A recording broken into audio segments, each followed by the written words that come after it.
birthday to a very big boy, Prince Ifeanyi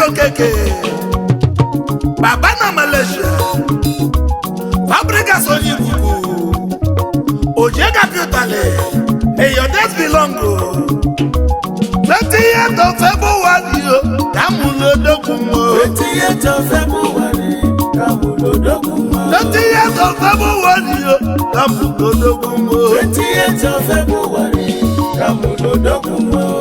Ifeanyi Baba na Malaysia, Baba na Malaysia. Onyama Germany, Anyiego happy birthday to you. 20th of February, Kamulodokumo. 20th of February, Kamulodokumo. 20th of February, Kamulodokumo. 20th of February, Kamulodokumo. Ojega Piotale ni bubu. Ifeanyi Fabricas Baba na Malaysia. Onyama Germany, Anyiego Ojega Piotale, happy birthday to you. Happy birthday to you. Happy birthday to you. Many more years to you. Ifeanyi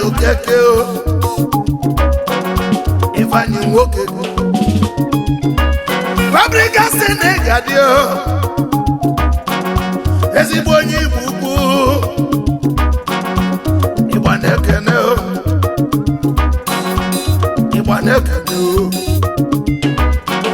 happy birthday to you. Ojega Piotale, Ojega Piotale, Odogwu Kpochi bịa Oji mote mogo Ọgaranya nwere obi nwanne Ọgaranya nwere obi nwanne Baba na Malaysia Abịaga na Malaysia Iso na ndị anyị ji bilie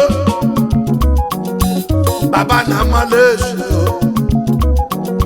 Abịalo na Germany Iso na ndị na-ebuli Igbo niile Anyiego onye ọma na mekene. Happy birthday to you. Friends and well wishers, we are wishing you happy birthday to you. Udeja kakoni kuku ezigbo gagi is wishing you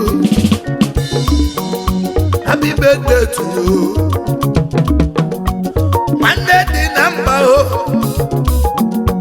Monday the number is wishing you happy birthday to you. Yabwejima na Malaysia, Yabwejima na Malaysia is wishing you happy birthday to you. Yes, a katabum, yes, Onyaka Wotelu, number no is wishing you happy birthday to you. Shaku is wishing you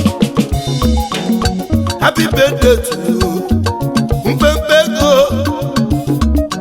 Mbadike no Biokoso and you is wishing you happy birthday to you.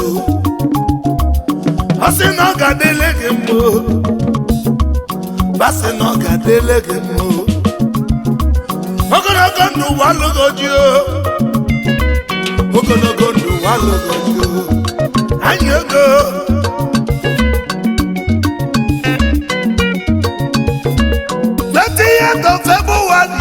Kamulodokumo. 20th of February, Kamulodokumo. 20th of February, Kamulodokumo. 20th of February, Kamulodokumo. Ifeanyi Baba na Malaysia, Baba na Malaysia. Onyama na Germany, Anyiego Ojega Piotale, happy birthday to you. 20th of February, Kamulodokumo. 20th of February, Kamulodokumo. 20th of February, Kamulodokumo. 20th of February, Kamulodokumo. oje gabi ụtalị n'Igbo Ukwu Ifeanyi Nwokeke fabrikasi mekene Baba na Malaysia onye ọma na Germany Anyiego Poshkanya Oje gabi ụtalị happy birthday to you.